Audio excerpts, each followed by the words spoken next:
Vereador propõe que crianças vítimas de violência fiquem sob a guarda de famílias acolhedoras. Parlamentar pede que ginásios de esportes não sejam utilizados para contagem de votos nas eleições. Nono Itajaí em cartaz começa neste fim de semana com 15 espetáculos na programação. 6 de novembro de 2015, o Jornal da Câmara já está começando.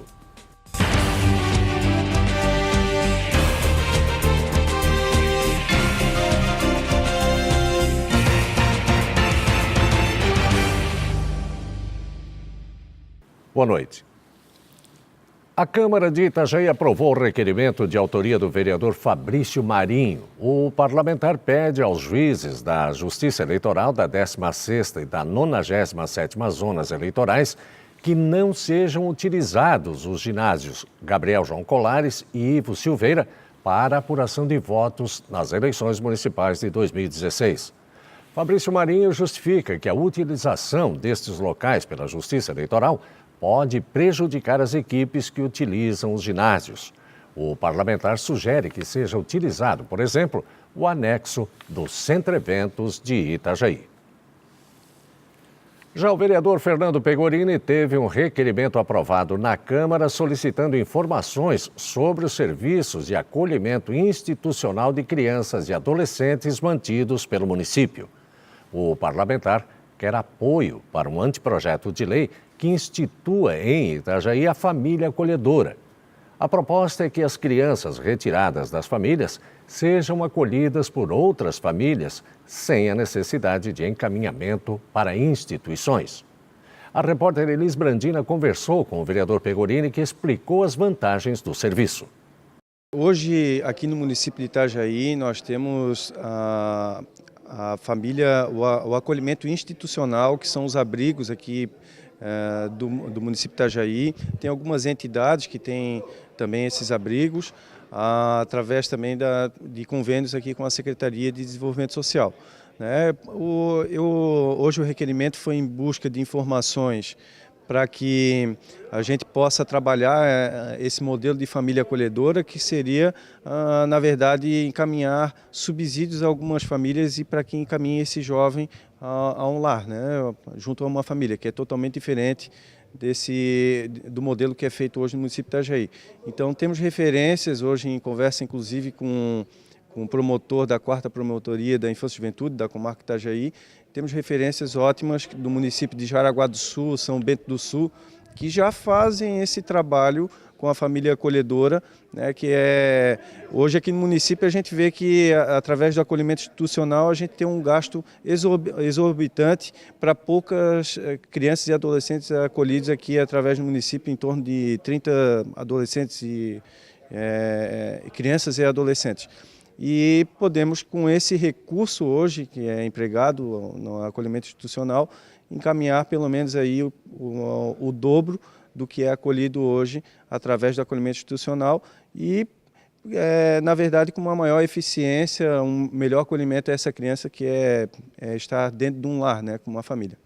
Funcionaria quase como uma adoção provisória ou seria realmente por um prazo determinado até que essa criança pudesse voltar para a própria família ou ser dado outro encaminhamento? Bom, o acolhimento realmente ele tem um prazo, é feito um acompanhamento por uma equipe, nos outros municípios já é feito dessa forma, até que se possa devolvê-lo, essa criança, ela voltar ao seu seio familiar com a sua família, se puder reabilitar, a família estiver reabilitada, ele pode voltar, que é o melhor caminho, voltar para a família, mas se não tiver essa oportunidade, enquanto isso ele fica com essa família acolhedora. Melhor com uma família acolhedora do que, de repente, numa casa da prefeitura com outras tantas crianças vítimas de violência. Com certeza. É um outro problema que temos no acolhimento institucional. Apesar de ter toda uma equipe técnica que faz um ótimo trabalho, não é a mesma coisa que uma família.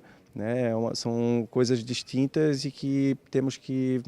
Eu penso que hoje o modelo da família acolhedora, comprovado em alguns municípios, ele é melhor do que o acolhimento institucional.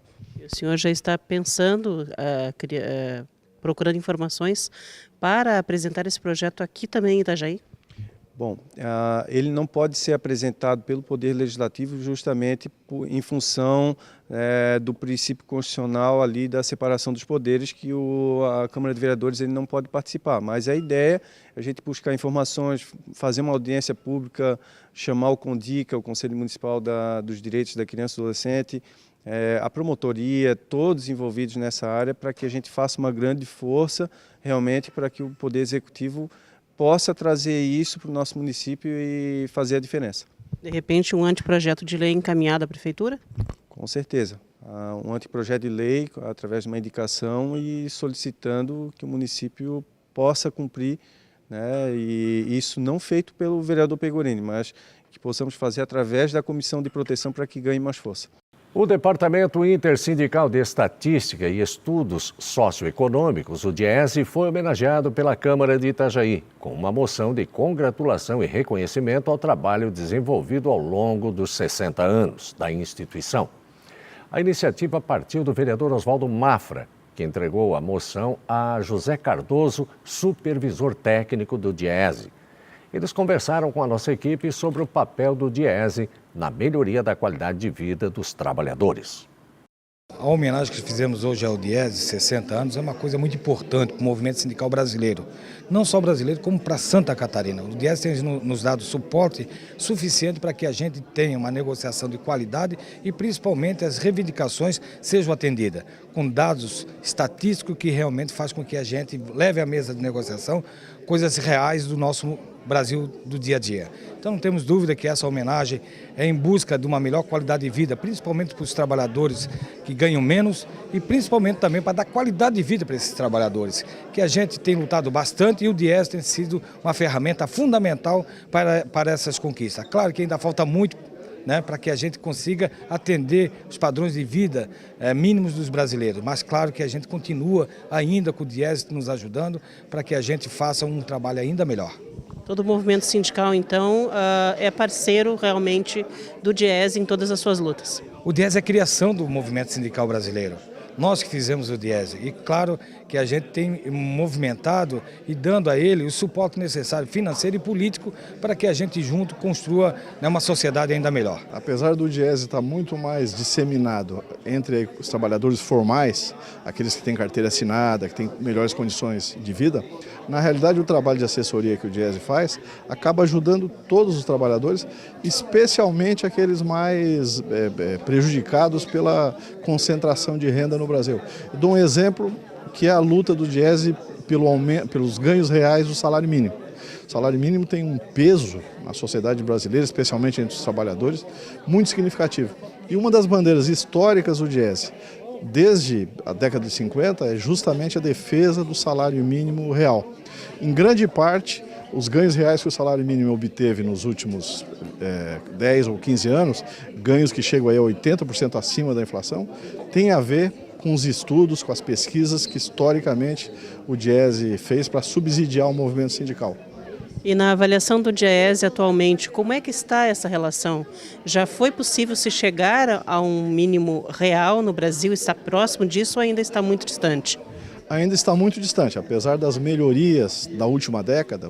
Como eu falei, o salário mínimo aumentou praticamente 76% acima da inflação, o que é muito significativo, melhorou bastante, mas está muito aquém daquilo que o DIESE chama de salário mínimo necessário, que é o salário suficiente para prover as necessidades de uma família formada pelo casal e 2 filhos, que está na casa aí de R$ 3.200. Então nós estamos longe ainda.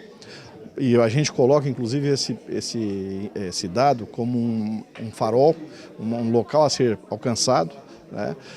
Falta muito ainda, apesar dos avanços, falta muito. Assim como em outras áreas sociais e econômicas, falta bastante. Por exemplo, o Brasil é um país que tem uma grande concentração de renda. A gente precisa melhorar essa distribuição de renda, porque, afinal de contas, o fim último da política econômica tem que ser o bem-estar da população.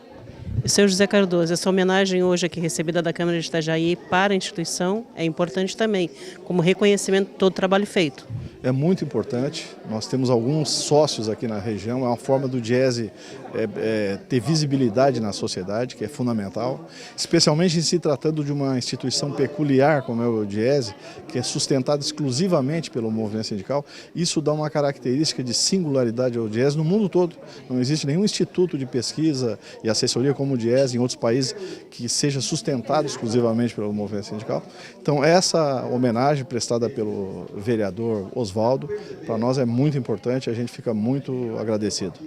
E você vai ver em instantes, 9º Itajaí em cartaz começa neste fim de semana. É depois do intervalo aqui no Jornal da Câmara. Até já.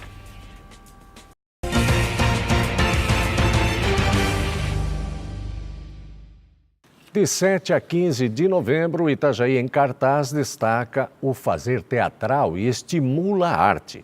O evento chega à 9ª edição e apresenta 15 espetáculos à comunidade, envolvendo 12 grupos teatrais e uma artista independente da rede itajaiense de teatro. O evento começa amanhã, às 10 horas da manhã, com um cortejo pela rua Hercílio Luz. O espetáculo de rua da abertura vai ser Homem Pedal, do grupo Risco de Teatro, às 11h30 da manhã, também na Hercílio Luz. A 18ª edição do Festival de Música de Itajaí, mais uma vez, teve como ponto alto a realização das oficinas. Durante uma semana, instrumentistas e jovens talentos do canto e da composição artística puderam aprimorar a técnica e pensar a música para além da profissão como uma forma de vida. Seja tocando guitarra quase de improviso, aperfeiçoando a batida de conjunto, tentando tirar as primeiras notas no teclado,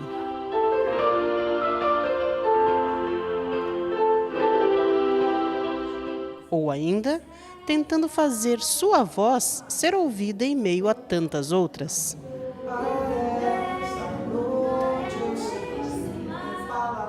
Esses instrumentistas, muitos dos quais já trilharam a longa estrada da música, outros nem tanto, como as crianças da comunidade ou jovens talentos, têm uma coisa em comum: a paixão pela música e a vontade de conhecer cada vez mais.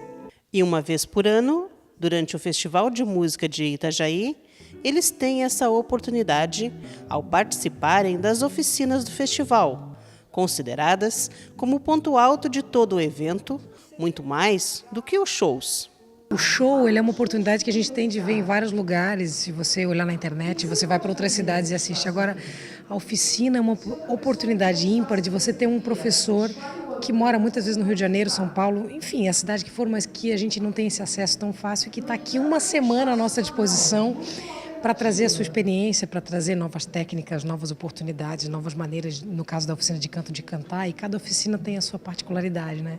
Então eu acho que o grande lance do festival, mais do que o show, são realmente as oficinas. Para o instrumentista e professor de música Arismar do Espírito Santo, mais do que a técnica, a dedicação a essa arte é um desafio e um prazer que se renova todos os dias. É que nem acordar, é piscar, respirar, vai fazer parte, vai entrar na vida dele mais um alimento que é a música.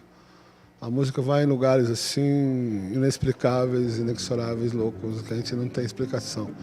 Mas assim, você vai tocar um pouco, você pegou para tocar, você se transforma. Se transforma numa pessoa melhor, se transforma numa pessoa mais, um sensorial mais aberto. Nas oficinas de 2015, as aulas tiveram como temáticas a expressão autoral, noções de como trabalhar a originalidade e o apuro da técnica. Nós, como professor, né, a gente tenta passar algo bem enxuto, né, para os alunos, porque como é pouco tempo, então a gente não pode se aprofundar muito nos cursos, né, então a gente, como professor, a gente tenta passar algo e eles vão aproveitar no dia a dia, como, né, algumas dicas e alguns pensamentos. É muito importante, né, para você evoluir. Então, a questão filosófica também é muito importante para a rapaziada, até para eles ter um sentimento de estudo. O foco do meu trabalho aqui e em todos os trabalhos que eu faço com os cantores é a autoralidade do cantor. O cantor como um ser que pensa, que tem ideias, que tem uma alma única, que tem uma linguagem própria a descobrir, a desenvolver. E a ideia de criação e realização. Todas as minhas oficinas trabalham com esses dois estágios. A criação é a criatividade, é a coisa mais artística, e a realização é como colocar isso no mundo. E aí, então, também é importante que as pessoas passem por uma veia de compor e não apenas de interpretar canções de outros, ou não? Não necessariamente. A autoralidade do intérprete também existe. Eu posso não ser compositora, mas eu sei escolher um repertório que me representa, que tem uma unidade interna, que faz sentido quando está colocado junto, e eu vou interpretar esse repertório de um modo próprio, da minha própria maneira, e isso é uma autoralidade. Mas no Festival de Música de Itajaí de 2015, também aconteceram oficinas para crianças da comunidade, que tiveram aulas no Encarte.